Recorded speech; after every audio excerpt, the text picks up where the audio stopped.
Sorry about that break in transmission.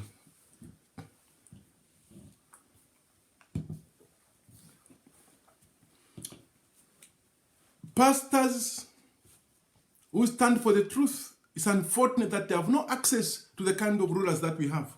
For I'm sure they could have been telling them the truth to stop stealing and to prioritize the people of Zambia.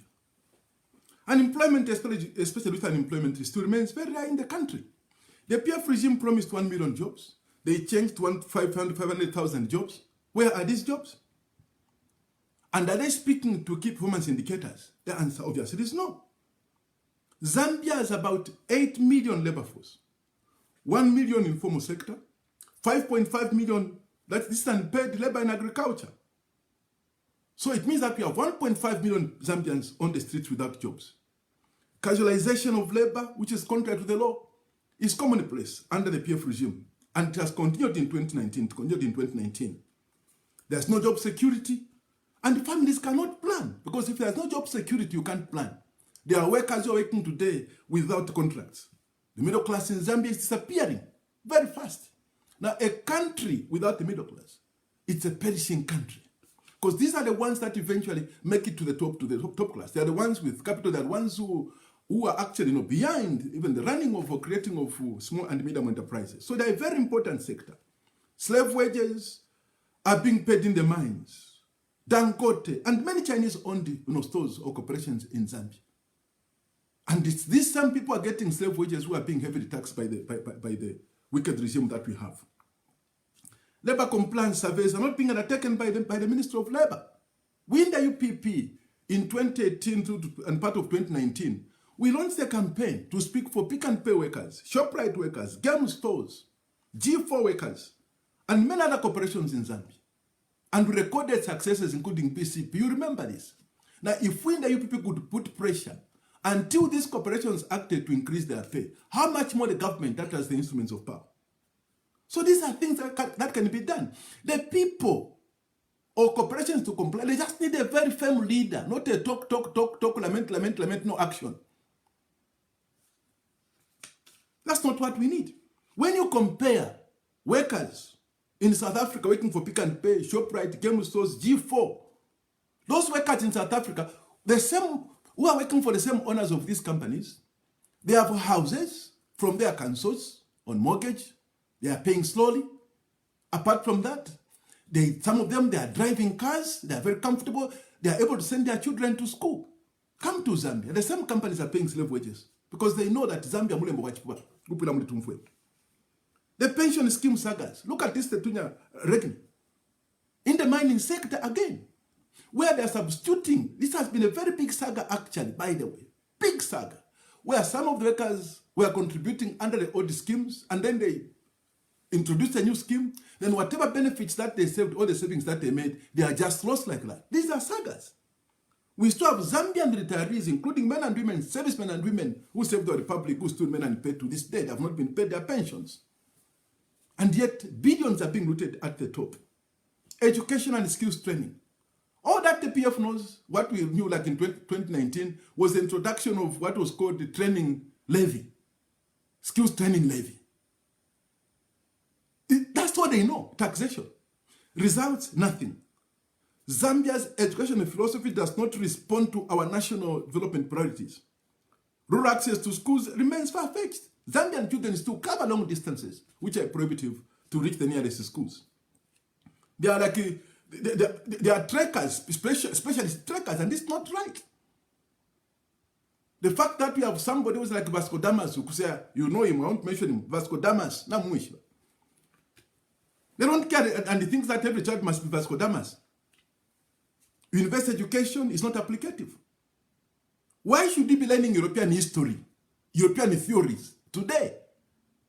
In a country that has many priorities in agriculture, and you are talking about chemical engineering, so we're able to produce our own goods and services in Zambia. These are priorities. This must be key priorities in the country. We must look at where we are, the level of development, and then we set those right priorities to save the public fed. Student loan schemes are in shambles. Zambian students are the most neglected. Financing to public universities has been very poor. in 2019 below expectations. Lecturers, researchers, and allied workers have been abused, the most abused in the region actually. It's just in Zambia where we heard of all these kind of situations. Elsewhere, these are men and women who are respected. Now, when you look at the amount of looting, let's just pick $4 billion. The amount of money which State House intervened to stop ZCM-IH from claiming from KCM alone. Before even bringing Mopani and others, just KCM. 1 year, $4 billion. State House intervened because they were oiled, and that was the end of the case. Now, if that amount of money, if it were recovered, and we spent it on university education, training engineers, practical skills, so that they are equipped with the capital that they need, I can assure you, for 4 years alone, where we are spending this money on them, would train 2.5 million students paid from this money. We have done computations, 2.5 million. So this money is pocketed by a few. It hasn't been collected. It's money not available. It's money not available to build the country. If we begin to count from the time that the PF took over power in 2011 to this day, you'll find that, and if these funds were committed to priorities, I can assure you Zambia would have been heaven on earth. High schools, basic schools don't receive funding for information. And they are actually, schools are surviving like on some kind of user fees. And then you are talking about free education where this is a joke. The debts don't receive funding. And some of them tend to go to schools to go and ask for little from the user fees so that they can run the offices. And yet, education is the fulcrum to the running of our economy. We in the UPP have been proposed that time has come to ensure that we prioritize education and we bring about schemes that we call reskilling and retooling so that we can align education to our development priorities. Why should, for instance, a child who is good at mathematics be mandated to also pass to have a distinction in English? Somebody has distinctions in all sciences, and then say you must also pass English. How about Tanzania, where they just learn in Swahili? How about other countries, where their languages are not actually even international languages too? When I'm saying international in terms of the UN, being used at the United Nations. But children is too advanced, and the results in these nations can be seen. Why are we being held captive? Ubusha, this is what I've been talking about, Ubusha, captivity. In other words, Ubusha is captivity. Manpower development, which was once there, we proposed that let there be strong manpower development programs, learnership and apprenticeship, so that we can train our population to better serve the country. Agriculture, there are troubles again moving on to agriculture. Poor farmers who account for 5.5 million of the total of the 8 million labor force are the most exploited. Agriculture is not lucrative in Zambia. The floor price of maize, for instance, and other crops, they're exploitative. It's the corrupt middle people who work with the regime who are exploiting them, who are ripping off farmers. FISP is a failure. Zambian agro-dealers remain unpaid in the year 2019, and some of them are either paid a little money, 10,000 kwacha today, after 2-3 months, 100,000, and yet they are owed millions of kwacha. How can these agro-dealers, small and medium enterprises, these agro-dealers survive? And these are essential to when it comes to job creation. And we are pushing them out of business because they have serious liquidity problems. They can't develop their businesses. They are laying off their few workers that they have. And we are talking about creating 1 million jobs, you are jokers. There's no focus on value addition in terms of agro-processing, textile industries that were once vibrant in our republic. There's nothing that is being done practically on the ground to achieve these national goals. Financial services. 70% of banks are foreign owned. And therefore, this leaves Zambians to be at the mercy of microfinance institutions in Zambia. And interest rates are very costly because the regulations that govern MFIs are different from those that govern the banks. And after the Bank of Zambia adjusted its policy rates, civil servants, security wings, the private sector workers, those who have loans from most of these micro lenders, they are being, exploited. They have adjusted, they have increased the interest rates too, and they have readjusted the repayment period. So meaning that our Zambian workers are being enslaved. This is captivity we are talking about. You are bringing them under captivity because of your careless adjustments of policy rates without having due regard to what is happening in the economy, looking at the sensitivity of the economy. We have financial stresses in homes today. People are just collapsing. Couples killing each other. You know these things I'm talking about. CEC, Citizens Economic Empowerment Commission, is a disaster which must financing small-scale entrepreneurs. It's like a CADA Economic Empowerment Commission, which must go. You people scrap it off. We have spoken about this. And we propose that, moving on, time has come to have a policy, a law, to transform all microfinance institutions into microbanks, with a better, higher-level regulation, with low capital requirements to start a microbank, so that we can bring this capital ownership to the people of Zambia. This is what it means to take back our country. This is what it means to restore power back to the people of Zambia where it belongs. Zambia has once our own banks. We had Lima Bank, Union Bank, name them. But all these banks were carelessly shut down at the hands of the MMD when they looted the country, that most careless privatization. And these same people, they have been recycled in the PF. The same people are part of the rot. They are also across the divide. No wonder we are saying time has come to stop recycling. Whenever you see a recycled element, know that that's not where to go. It's time to take back our country. It's time for you to organize. And in taking back our country, it's not about you, PP. It's not about me. If you are looking at me, you're making a mistake. If you hate me for my face, nonsense. Why would you hate me? I'm speaking about Zambia. If what is happening to you is normal, then that's a problem. Insofar as I'm concerned. And if it's normal to you, it's okay. We respect your rights. So we need to look at the bigger picture to put Zambia before us and do what we can for our republic. Public works and infrastructure. RD and Road Fund Agency continue to be the biggest, actually, or the mothers of corruption in the republic, inflating of contract prices. I won't go into the details. We spoke about it last week. The $34.7 billion debt. The BF says 10 billion. It's not true. World Bank adjusted upwards, actually it's 19 billion. But the true extent, when you go by projects, fellow countrymen and women, it's $34.7 billion to $40 billion actually. Strictly loans. But when it comes to repayment, we are seeing actions practically because they are heavily taxing you. Because they have a lot of debt obligations to meet. All these sagas have happened at times of these institutions which have been abusing. And you can't blame the men and women at RDA. They are professionals. It's the looters who are controlling because they appoint politicians to control the board. And it means that all those professionals, engineers, procurement officers are under capture. No wonder EPP proposes to come and scrap off RDA, scrap off all this so-called National Road Fund Agency, scrap off all this called the RB Energy Regulation Board, and take the power back to the people and create millions of jobs for Zambians. These things are doable, but it requires understanding and leadership. Without understanding, you say, Caesar talk than that. No, these are things that are doable. America is doing it. Simple things. Donald Trump, you can hate him for whatever reason, but he's doing first things first. Simple things. He's acting on simple things. Some of them, we've been talking about them. Before Donald Trump became president, we were talking about these things in the UPP. Very consistently, I spoke about them in 2009.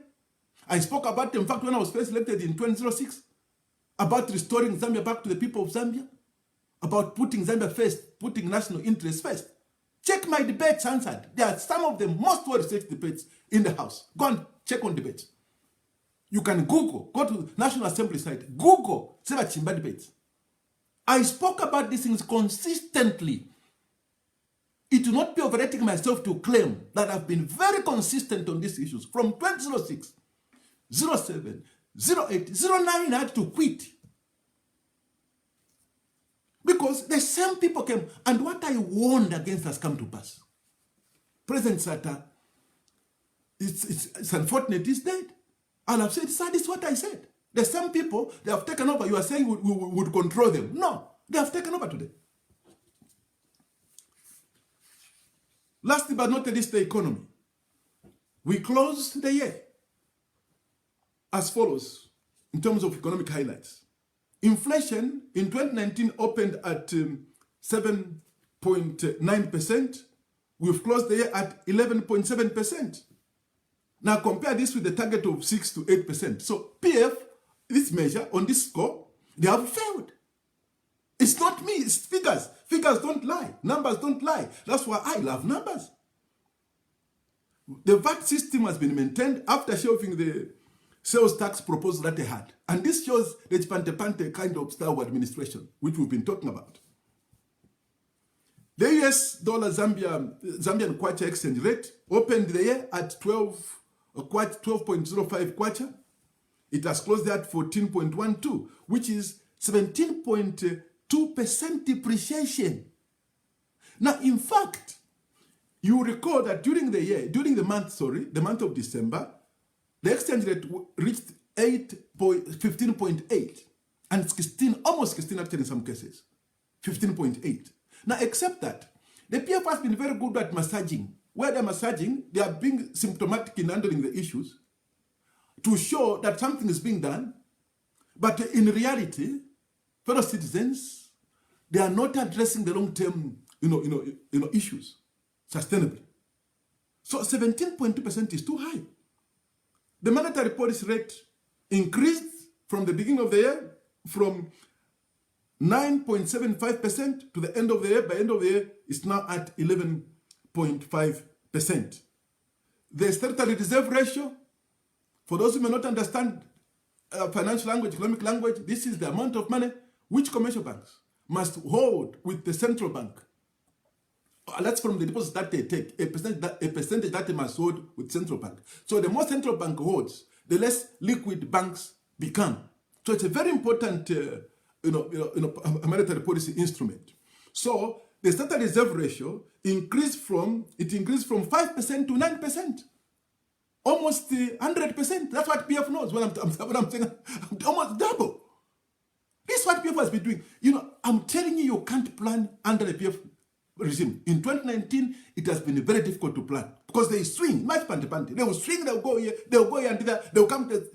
They don't know what they are doing. Economic growth for 2019 was projected at 4%, but it has been revised by the PF because we are closing at 2%. And they are blaming it on electricity, and yet they are the ones who are behind all these problems. They are blaming on climate change. Look at what they are doing to the Lower Zambezi. Look at the Queensland project on the water recharge zone, NRDC given to AVIC, which is on the water recharge zone, and then they are blaming on the climate. They are also saying poor harvest. Poor harvest. When FISP has failed, all these things are in your hands. You are blaming it on poor harvest.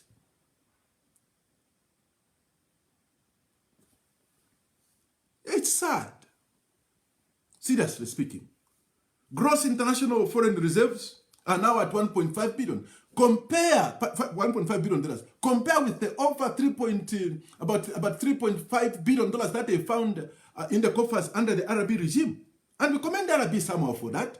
Because on the economy, I think that there was some level of distance. Yes, there was looting going on, but there was some level of distance in the way I think some of the things the way RB handled them.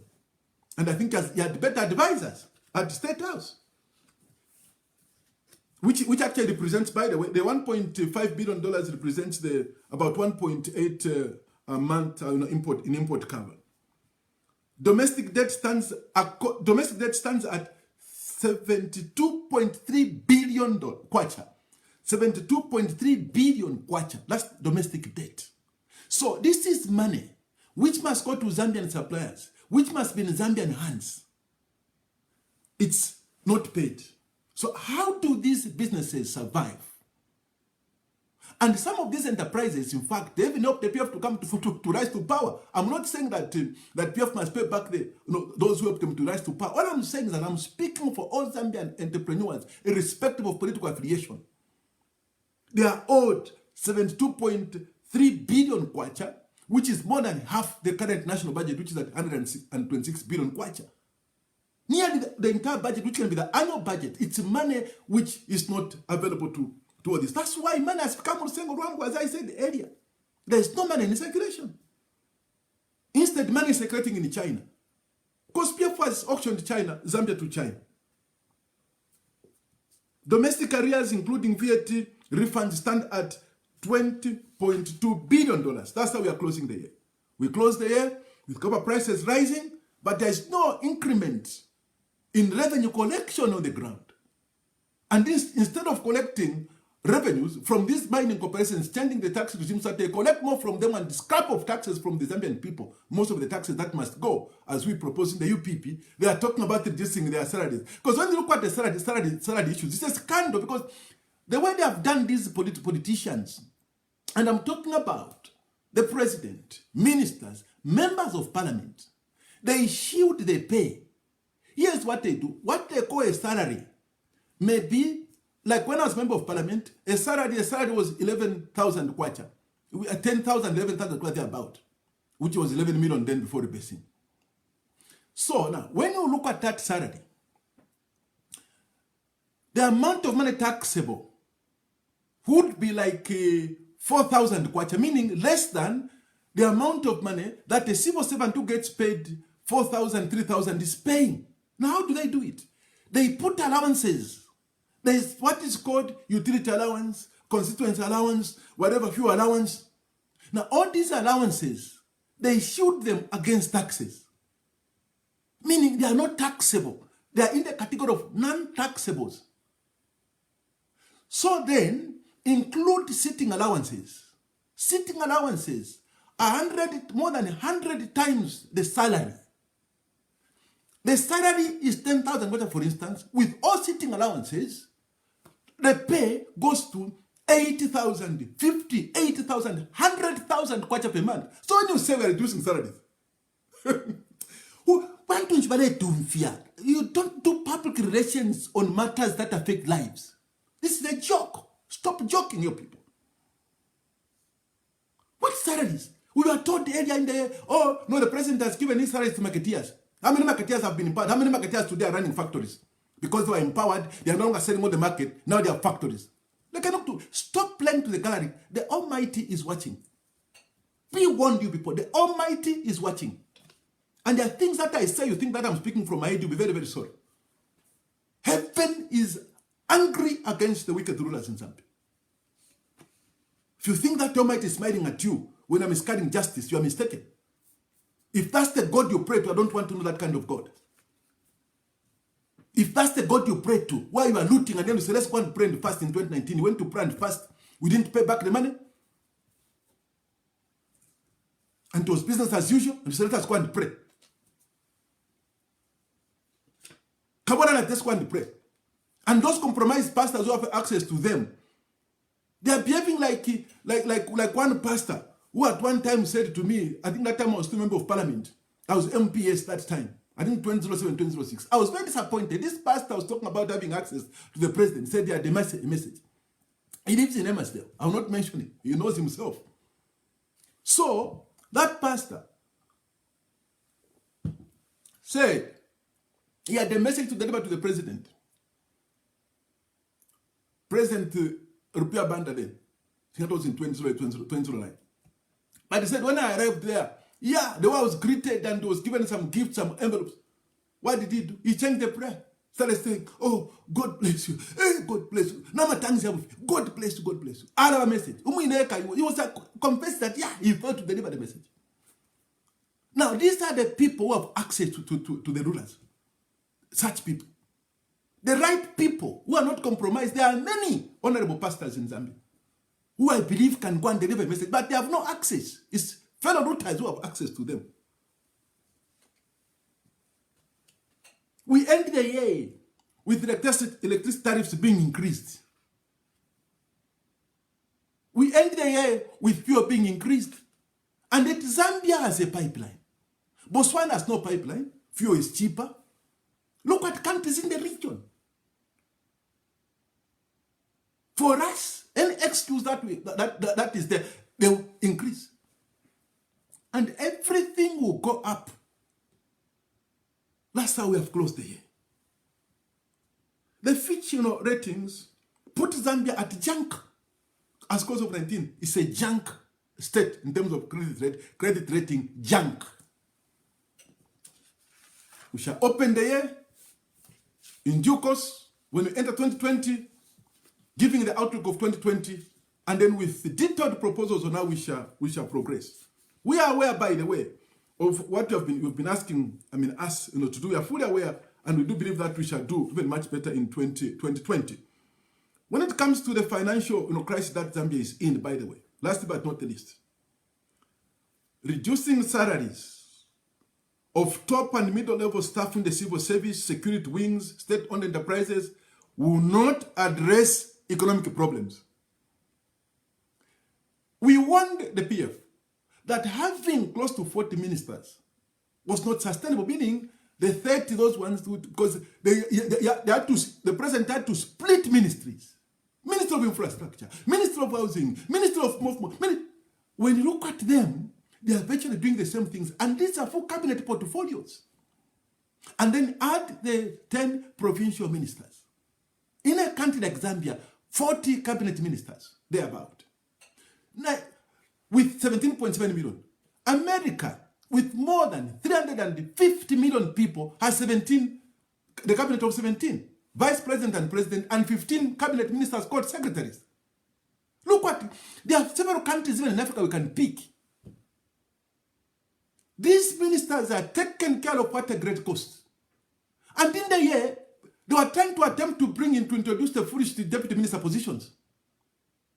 And then we were talking about cutting salaries for these innocent people. Leave permanent secretaries alone. Leave all these people alone, middle management in the civil service. Leave them alone. It will not solve the problem. Stop stealing, and the power is in to stop vocabulary. That will not help, because these people too, some of them, they already have financial obligations and want to be excited about this nonsense. This is plain to the gallery. These public relations of doing things, populist, little populism here and there, will not help Zambia. Zambia needs stop corruption. From the $34.7 billion borrowed debt, more than 50% is money which has gone into offshore accounts. We have routed the money. And there are many attempts by Z-System IH to collect money from Z-System IH. In fact, two separate cases, you intervened. We've been talking about 10% copper being good. It's only yesterday now. Oh, now we are announcing now good. Hey, apart from what is under ZCIH, mining companies must account for. Is it today that you have known that is gold in Zambia? Is it today that you have known that is Mukula in Zambia? Reduce taxes. I'm talking about things that must happen. Reduce taxes. Give the people of Zambia breathing space so that they're able to spend more. This will increase consumption. When consumption increases, it will stimulate demand. When demand is increased, it will bring about more production of goods and services. This will grow jobs. This will grow the economy. I don't know how well we shall say this in the UPP. We are the most practical political party when it comes to policies, because we are prepared on the one to run Zambia. Protect small and medium enterprises. Kick out China. There's no way China can come to be selling bamba. Yet Zambia, yawakatibanza cheshuru. Nanguchi cup. Because when you look at this cup, mujamenshi. And from water, I want to put wine and I'll be drinking, it won't complain. Nichi cup. Mwabula Zambia, mwaisangula kwa nichi cup.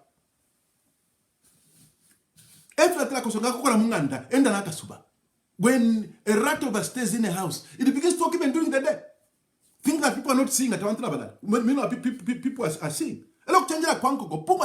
You people, you need to understand this. Don't think that Zambians are foolish people. No. Zambians, I trust Zambians, by the way. I know them. I know them. You can't fool Zambians for far too long. No. They are suffering, but they know what to do. But I can only appeal to them that we must stop recycling. Let the next election be about you.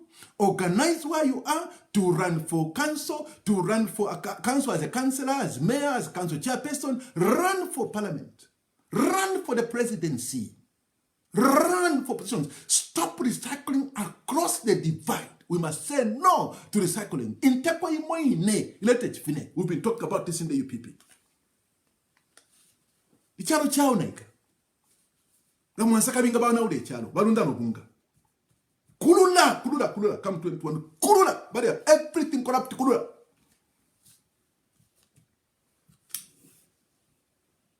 support the Zambian manufacturing sector, and bring about protectionist policies for our own manufacturing sector. We can't grow the economy simply by trading what is coming from China. You are selling toothpicks, bambas from China. That will not grow Zambian economy. It's the Chinese economy which is being grown. I don't know how well we shall say this. When you say, listen, Shema, you people, listen, Shema, Shema, listen in your ears and do what ought to be done for the good of the country. It's not a crime to protect your local people, your local businesses. It's Zambia first. The people of Zambia first. National interest first. Not your bottomless pockets first. No. And let the CCM collect $16 billion. It will just take a presidential decree and lay your hands off these institutions that must collect the money. Let all those cases, $16 billion in the mining, from the mining companies, including in fraudulent accounting, that is not just CCM, KCCM, Mopane copper mining, including the emerald and other precious stone sectors. Now, when I'm talking about fraudulent accounting, look at the case for Mopane, for instance, you Zambians. We have the same owners of a company that auctions copper in Switzerland, the same owners who have wanted for financial crimes in their countries, the same owners own Mopane, then Mopane is selling to that company, then that company sells on the global market, international market. Zambia. In Zambia, with these things happening, so even when the copper prices have increased by now, it's more than $6,000 per metric ton, whatever per ton, it's not benefiting the country. Firstly, what they are paying is close to zero. It's Zambians who are paying from that budget of code 126 billion kwacha. I can assure you, what mining companies are paying is less than 3 billion kwacha. They're about. The rest is coming from taxes. It's you, the people of Zambia, who are paying. You're sustaining corruption, subsidizing corruption. And here is how we want now to suggest to that if the PF regime is genuinely about fighting corruption, let them adopt the blockchain technology. Let it be applied in the mining sector. That's copper, precious stones, all mining, the entire mining sector. Blockchain technology. Applied in the forestry sector to monitor, because each and every tree with this technology will be accounted for. These are low-cost technologies I'm talking about. And I'm not talking about imaginary things. I've met the actual people, the actual institutions that are doing these things in other countries. And their countries are collecting huge revenues by applying blockchain technology. Monitor the copper, monitor tax collections. When I'm talking about taxes from corporations, because Zambians must go on holiday. How to give foreigners tax holidays? The people of Zambia have not been given tax holidays. So we end the year, insofar as we are concerned, on a note which is very sad. We end by thanking all the people of Zambia who are very supportive, social media houses, the media houses in Zambia that have been working under very difficult circumstances, under a repressive regime. For all those gallant sons and daughters of Zambia who've been fighting for justice, Laura Miti, Pilato, Bonwo Mwewa, among others, we commend you. Let us continue. This is Zambia that we have. And nobody should intimidate us. Police detentions will not deter us. Be warned. Be warned by Pompwe. Be warned by Pompwe. Be warned. We are not scared of the police. After all, they are also suffering. We are not scared of your cheap tactics. Zambia will be freed. If there is anyone who's going to be punished, it's the wicked people, the looters, who have destroyed Zambia. We also appeal to the general membership that wherever you are, fellow citizens, organize. Organize where you are. Don't keep escorting the same recycled trash in the politics of Zambia. It's time for people who are honest, for people of integrity, for people who are professional as well. People love the country. It's time to rekindle the youth revolution of independence days, when young people rose from the four corners of Zambia. They united. Young people brought about liberation as key players. Dr. Kenneth Kaunda was at the age of 24 when he was appointed Secretary General of the African National Congress. Mwanzaka Pwepwe, who was treasurer, was 26. And there are many other young nationalists. Munakoyombusu, Ispalo, Mungoni Diso, name them. They were teenagers. But look at what they did. They had no time to be young. Now today, you are like me. You are about 40, you are 45, getting to 50. You are saying you are still behaving like a young person. We even have rulers who are behaving like children, and this is biblical. That woe unto a nation, it's in Proverbs. Woe unto a nation whose rulers behave like children. They think of their stomachs early in the morning. It's time to grow up. It's time for Zambia to mature. At 55, if Zambia were a human being, it's a living entity, but if it were a human being at 55, now, what is there that which you can show? What this entity Zambia at 55 can show? Nothing to show for it. And because we are allowing foolish people to continue to rule over us. They are the ones we are allowing to rule over us. When kings rise, when I'm talking about kings, I'm talking in the context of people who are liberated. People who have overcome the tyranny of greed. God bless you. God bless Zambia. Thank you. And may you have a prosperous 2020. I know it will be difficulty, but pray and be peaceful. Thank you.